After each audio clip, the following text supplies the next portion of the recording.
साला नीली आंखों वाली महरूश को कत्ल कर दिया गया जो एक बच्ची की मां थी।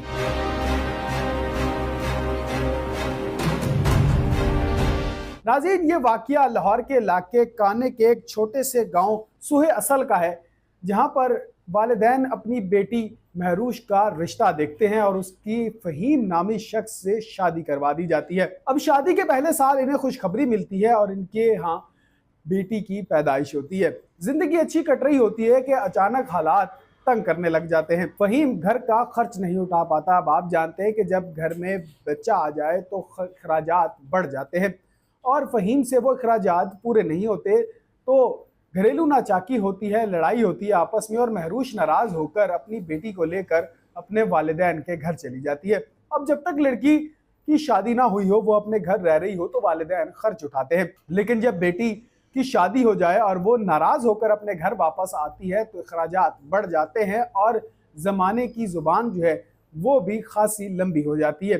फ़हीम आता है, उसे मना कर ले जाता है, लेकिन बार बार इस तरह आना जाना लगा रहता है। अक्सर औकात लड़ाई होती और महरूश नाराज़ होकर अपने वालिदैन के घर आ जाती। एक दिन नाज़रीन, लड़ाई इतनी उरूज पकड़ गई कि दोनों ने अलहदगी इख्तियार करने का फैसला कर लिया। तलाक हो जाती है और महरूश अपनी बेटी के साथ अपने वालिदैन के घर आ जाती है। अब वालिदैन के हालात भी कुछ तंगदस्त होते हैं तो बेटी नौकरी करने की ख्वाहिश जाहिर करती है। अब नौकरी की तलाश में उसकी मुलाकात एक खलील नामी शख्स से होती है। वो खलील को अपनी सारी रोदात बताती है कि किस तरह उसकी फ़हीम से शादी होती है, हालात तंग होते हैं, डेली लड़ाइयाँ होती हैं और उसे तलाक हो जाती है। खलील उसका साथ देने का वादा करता है। आहिस्ता आहिस्ता ये साथ जो है वो प्यार मोहब्बत में बदल जाता है। खलील कहता है कि मैं तुम्हारा साथ दूंगा। महरूश शादी का मुतालबा करती है, उससे ख्वाहिश जाहिर करती है कि मैं तुमसे निकाह करना चाहती हूँ, लेकिन खलील कहता है कि मेरे घर वाले जो है वो नहीं मानेंगे इस बात पर कि तुम तलाक याफ्ता हो और वो शादी से इनकार कर देंगे, लेकिन मैं तुम्हारा साथ दूंगा, मैं तुमसे कोर्ट मैरिज कर लूंगा। खलील उससे कोर्ट मैरिज कर लेता है, उसे अलहदा एक घर लेकर देता है रेंट पर और वहां पर वो रहना शुरू कर देती है अपनी बेटी के साथ। अब एक दिन खलील सोया होता है तो खलील का फोन बार बार बज रहा होता है, बार बार रिंग हो रही होती है। तो महरूश देखती है कि खलील का फोन बार बार रिंग हो रहा है। वो जैसे ही फोन उठाती है तो कॉल बंद हो जाती है। क्योंकि महरूश को पासवर्ड मालूम था तो महरूश जैसे ही फ़ोन ओपन करती है, ओपन करने के बाद वो गैलरी देखती है तो वहाँ पर एक लड़की की तस्वीर होती है।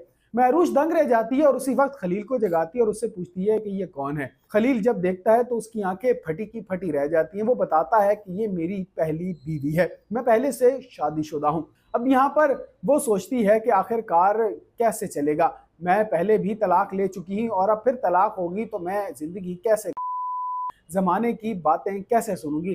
खैर ये बात वहाँ पर थम जाती है, लेकिन कुछ रोज़ बाद फिर से ऐसा ही होता है कि खलील महरूश के घर होता है, वो सोया होता है, कॉल आती है और महरूश उस कॉल को अटेंड कर लेती है। अटेंड करने के बाद आगे से लड़की बोलती है, वो पूछती है कि तुम कौन हो? तो महरूश कहती है कि मैं खलील की बीवी बात कर रही हूँ। वो कहती है कि खलील की बीवी तो मैं हूँ, तुम कौन हो? इस तरह खलील के घर में वावेला मच जाता है, कोहराम की शक्ल इख्तियार कर लेता है। खलील घर पहुंचता है और बात करता है कि वो मेरी बीवी है, इस तरह मैंने उसके साथ कोर्ट मैरिज किया। लेकिन खलील के जो ससुराल वाले हैं, जो उसकी पहली बीवी के ससुराल वाले हैं, वो खासे तगड़े और बासर होते हैं। वो खलील को प्रेशराइज करते हैं कि इसको तलाक दो। अब खलील कहता है कि मैं उसे तलाक नहीं दे सकता, लेकिन वो ये सोचता है कि ये मेरी पहली बीवी है, मेरे घर वालों की पसंद है, आखिर मैं इसे तलाक कैसे दे सकता हूँ, बरादरी में रिश्तेदारों में आखिर थू थू हो जाएगी। अब वो कहता है कि ठीक है, मैं महरूश को तलाक दे दूंगा। एक दिन खलील महरूश के घर जाता है, रात के तकरीबन 2:30 बजे का वक्त होता है। वो जाता है, महरूश सो रही होती है, उसके गले पर तकिया रखता है और वहीं पर उसकी जिंदगी का खात्मा कर देता है। उसके बाद उसकी लाश को वहीं करीब एक रूही नाला है जहां पर वो उसकी लाश को फेंक देता है और उसके बाद थाना काने में जाकर उसकी एफआईआर दर्ज करवा देता है कि मेरी बीवी लापता हो गई है, वो मिल नहीं रही, खुदारा मेरी बीवी को ढूंढ दें।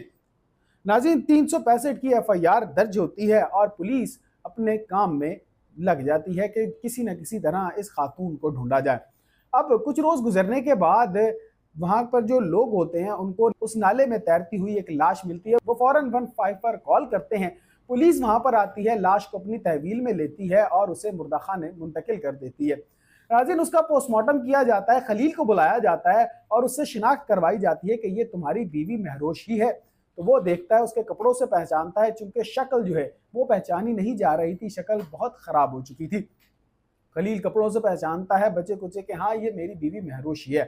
पुलिस उसको जो है वो पोस्टमार्टम करने के बाद लाश को वालिदैन के हवाले कर देती है और बच्ची खुश नसीबी से वो बच जाती है। खलील उस बच्ची को नहीं मारता और उस बच्ची को भी नाना नानी के हवाले कर दिया जाता है। अब यहाँ पर पुलिस अपनी तफ्तीश का आगाज करती है।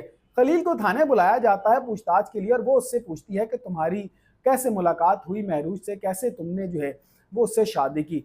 तो खलील जब अपनी बात बताता है तो पुलिस देखती है कि इसके बयान में जो है वो कुछ टाल मटोल है। पुलिस को शक गुजरता है और वो इसकी तफ्तीश शुरू करती है। जब पुलिस थोड़ी सख्ती से पेश आती है तो खलील अपने जुर्म का एतराफ़ कर लेता है। वो बताता है कि मुझे कितनी जहनी अजियत, कितनी टेंशन थी कि मुझे जहनी टॉर्चर किया जा रहा था और मेरे पास एक यही हल नज़र आया कि मैं महरूज को कत्ल कर दूं, और उसने उसको कत्ल कर दिया।